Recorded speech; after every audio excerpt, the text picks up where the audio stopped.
What is going on, everyone? This is the DF from RI 401 2.0 hotline here for this Wednesday, November 6th.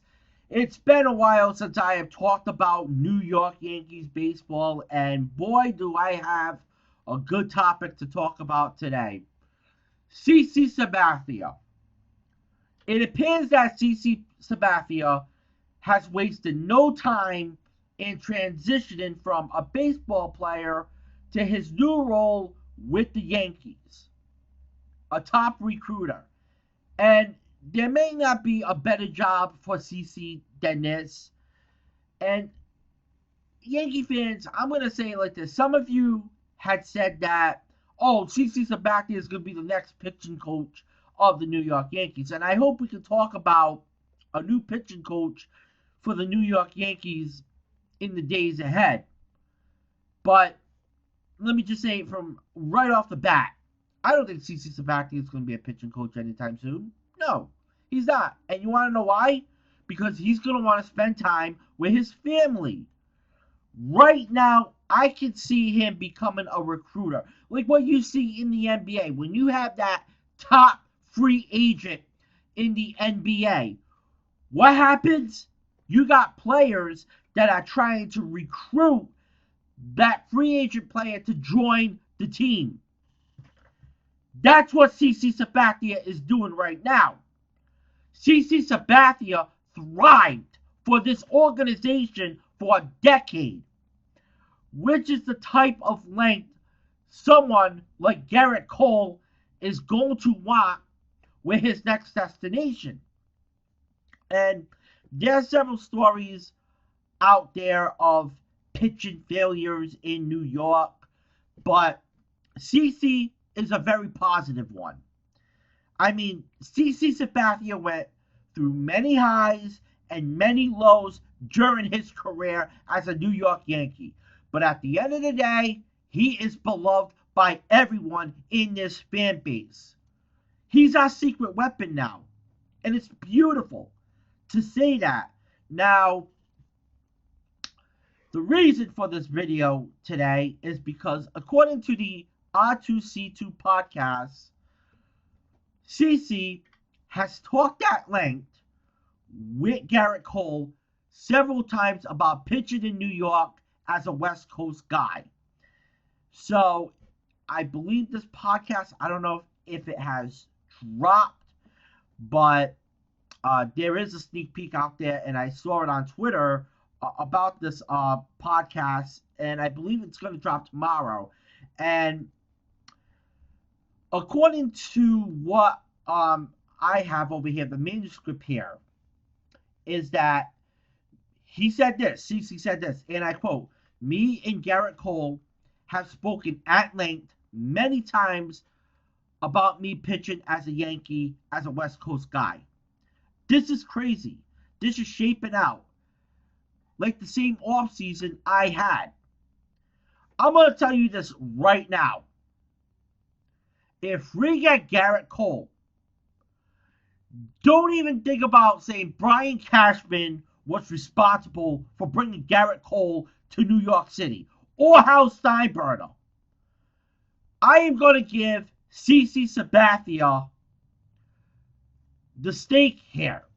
Yes, I am going to give him the props for bringing Gerrit Cole to New York City.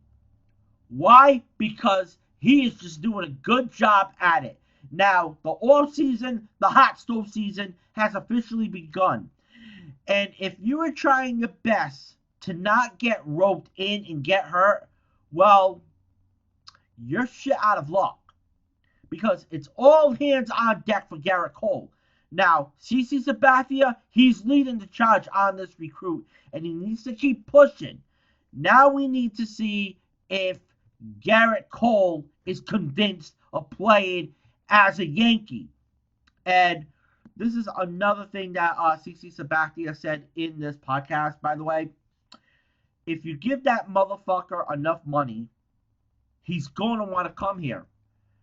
Exactly. That's what I have been saying. I have been saying this all along. The guy is going to be a contender for a Cy Young, obviously, right? So give the guy 300 plus million. That's what he's going to be asking in this market. 300 plus million. Give him those 300 plus million and let's sign this motherfucker and bring a fucking championship to this fucking city. That's all I'm going to say. So, I actually want to get into one more topic here. But before I do that, I just want to plug in some of my other podcast channels here. The DF Wrestling Podcast, definitely check that out. I haven't been putting up any content on there as of late. I was supposed to put the Observer Radio the other day, but never did. It's been a really busy weekend with this whole WWE Saudi Arabia shit. And yeah, so I want to get into this topic over here. And this is about the American League MVP. Yes, the American League MVP ballot. And I have to rant on this because, man, when I saw this the other day, I was just like, excuse me, mind-boggled. And I was mind-boggled by it because there's one player in this organization that got left out. And I'm going to talk about that right now. First and foremost, you have to wonder what the Baseball Writers Association of America were thinking when they announced the finalists for the MVP. Of course, you know that the top two was going to be in there, in Mike Trout and Alex Bergman. They were easy choices because of the fact that they're all around great talent. Now, Mike Trout, obviously, his season was cut short by an injury. Alex Bergman led the Houston Astros to the best record in baseball. Mind you, they were one game away from winning the World Series last week. But there's something that really friggin' bothered me. Was that DJ LeMahieu was left out of this ballot. And when you look at DJ LeMahieu, and I give Brian Cashman, this is the one thing I'll give Brian Cashman props in this hotline here, was Brian Cashman signed him in a very cold free agent winter. Got him at a good price. And I'm hoping that DJ LeMahieu gets an extension this offseason. But you leave out DJ LeMahieu and you put in an Oakland Athletics player and Marcus Semien in there? Like, seriously. Seriously. Why was DJ LeMahieu left out? Now, I'm not going to downplay Marcus Semien here. Because Marcus Semien, basically what he did, he helped the Oakland A's get to a playoff appearance. But you look at DJ LeMahieu. DJ LeMahieu deserved at least to be on this ballot. And this is my case on why DJ LeMahieu should have been in that ballot. The Yankees this season, they were fucking desecrated by injuries. They faced more adversity than any other team in baseball. Now, DJ LeMahieu to me was not going to win the MVP. I understand that, people. But he would have been at least, at worst, third place. Second place at best. And Why was he left out of the ballot? Why? I mean, the guy hit 327, 26 home runs, 102 ribbies. He hit 389 with runners in scoring position and led a team with the most injured players in the history of the sport to 103 wins, first division title in 7 years. That's called being a valuable player to your organization. But no, the Baseball Writers Association of America, you know what they fucking did? They fucking kissed Marcus Simeon's ass and they gave him that top 3 ballot. It's just fucking, it's stupid, man. It is fucking stupid. And it's also going to remind people of what happened in 2006. Because there were Yankee fans in 2006. And I remember this quite well. Oh, Derek Jeter got robbed. Derek Jeter should have been the MVP that season. Yeah, the numbers speak for themselves. Okay, Derek Jeter was a Gold Glove winner at shortstop. He was also a Silver Slugger winner at shortstop, mind you. He hit 343. I believe it was 343 that season. Was a beast in the divisional series against the Detroit Tigers, even though we lost to the Tigers in that series. But, who did they give the MVP that year to? Justin Morneau. Why? Because Justin Morneau had more homers than Derek Jeter, had more ribbies than Derek Jeter did. Also, the fact that the Minnesota Twins, they were in the playoffs that year as well. I believe they were in the, if I'm not mistaken, I'm just going to look this up right now. I believe they were in the divisional series, if I'm not mistaken, but I don't know if they were eliminated to the Oakland Athletics. But yeah, they were eliminated by the Oakland Athletics. They were swept by the Athletics. But I'm just going to say this as a hypothetical over here. Now, if David Ortiz had a better batting average than Morneau and Jeter did that year, because David Ortiz hit what, over 50 plus home runs? I believe he hit like 56 home runs that season. He could have been MVP that season. But his batting average was low, obviously. So I'm just going to say it, DJ LeMahieu, he was basically robbed.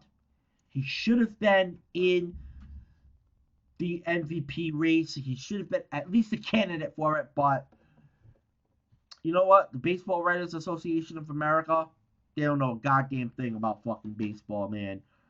They really don't. So I'm just going to move on and talk about this next story. I know there's people out there that are talking about, Aroldis Chapman is staying with the Yankees. All right, last but not least, and I know I just had some technical glitches over here on my computer, but I want to talk about this Didi Gregorius story. So, Didi Gregorius. Now, it's crazy when you look back last year, in the middle of 2018, when we thought that Didi Gregorius being with this organization was in question for the long term. Now, going into right now this offseason, he's not going to be back with this team because the New York Yankees, what they did recently was they opted to not extend Didi Gregorius' $17.8 million qualifying offer. And when a player is on his way out and yet to receive a qualifying offer in his career, the team can extend a one-year deal worth the average of the top 125 players are getting in baseball. Now, if this offer is rejected by the player, the team is then awarded draft pick compensation when he signs elsewhere. So let's just say, usually, if it's clear a player is headed for a big payday, they're going to extend the offer just to get the draft pick. And we're seeing this with the Houston Astros. Now, the Houston Astros, they think that Gerrit Cole is going to get this. They think he's going to want to get this qualifying offer. But they already know, as an organization, that Gerrit Cole, and I mentioned this in the beginning of this hotline, that Gerrit Cole is going to be making over $300+ million when it comes to him. But the Houston Astros, they're going to extend his offer knowing very well that, you know what, Gerrit Cole's going to be like, you know what, fuck it. I'm testing the fucking free agent market. And Houston, basically, they're doing it so they can get that draft pick. Now, the Yankees didn't offer Didi that because they knew he would probably accept it. Didi Gregorius' 2019 season, it was a lost year. Everything went downhill when he had the Tommy John surgery back in 2018. He lost half the season, never regained his top form, but in the postseason, despite the fact that he hit a grand slam in Game 2, he was a non-factor. And it's brutal when you think about how it was basically a lock for Didi Gregorius to get extended after the 2018 season. And that was, if he was fully healthy, I could have seen that. And he's done everything and more for this team since he came over in that trade with the Arizona Diamondbacks. From 2016 to 2018, he was a rising star, a top 10 shortstop in all of baseball, a defensive juggernaut. He had that perfect swing for the Bronx. And to really top it all off, they say he was one of the best teammates in that locker room. And that's what you want to see from a shortstop who had big shoes to fill when Derek Jeter retired. Never putting himself above the team. Refuses to talk about his own accomplishments. The team. The guy was bulletproof from 2016 to 2018. Flash forward to 2019. It's New York. How did we get to this point where the Yankees were like, you know what? You're out of here, Didi. See you later. Good luck in your future endeavors, whatever fucking team that you sign with. But this makes the most sense of letting him go. Because Gleyber Torres is a natural shortstop, and he is a superstar in this league. He's your shortstop for the future, and the best part, the Yankees got him until the 2024 season. Excuse me. Based on contract value, age, and performance, he's likely in the top 5 or top 10 of most valuable players right now in baseball. DJ LeMahieu, we just talked about DJ LeMahieu. One of the best hitters I've ever seen. His defense is top notch, and that's what you want in a player. He just dominates. He studies film, doesn't say a word, and he wants to bring home a championship. Yeah, he's in a final year of his deal coming up next season. And like I said, extend him. He's your second baseman going forward. At third base, you got Gio Urshela. Because Gio Urshela right now is part of the equation for 2020. Gio just had a breakthrough season defensively and offensively with his bat. No moment was too big for Urshela, because everyone thought that Urshela was going to be a fluke, but he just kept slugging. He's 28 years old. He's going to enter arbitration for the first time this offseason. You fucking think that he's going somewhere next season to another team? He's not going anywhere. He might be battling for a third base spot with Andujar, but I think, to me, Gio's going to be the full-time third baseman next season. And then first base, I can see a battle between Luke Voit and Mike Ford. I want to see Mike Ford become the full-time first baseman.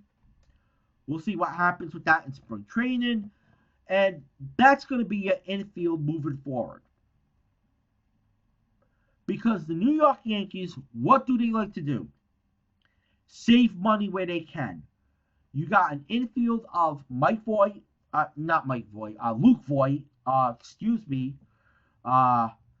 using a little bit of my dyslexia over here. I don't even know the word. It's been a fucking long day. Dyslexic. But Luke Voit and Mike Ford. That's your first baseman right there. A combination of both. But to me, Mike Ford, I think, is going to get the first base job. You got DJ LeMahieu at second, Gleyber Torres at shortstop, Gio Urshela at third base. There's just no room for Didi Gregorius on this team. Didi Gregorius is Didi Gregorius. How could we ever let him go? The thought of that guy elsewhere makes me sick to my stomach. But it's the right decision. We all love this guy. And if they want to improve the starting pitching, you can't bring back Didi Gregorius with this team. You can't. You simply can't. You got to let him walk. You put your money on a starting pitcher. End of story. End of quotation. I'm done. I'm finished with it. But it also wouldn't surprise me that he comes back on a super cheap deal. I just don't see it at this point. But I will say this. Some team in Major League Baseball is going to pay him, and he's going to be this awesome player. Baseball is a business. Sometimes the right move isn't the one that's easiest. I wouldn't officially close the book on Didi Gregorius, but it's certainly not likely. So, I'm done with this fucking hotline here. I'll probably be doing more of these Yankees hotlines as we get into the offseason.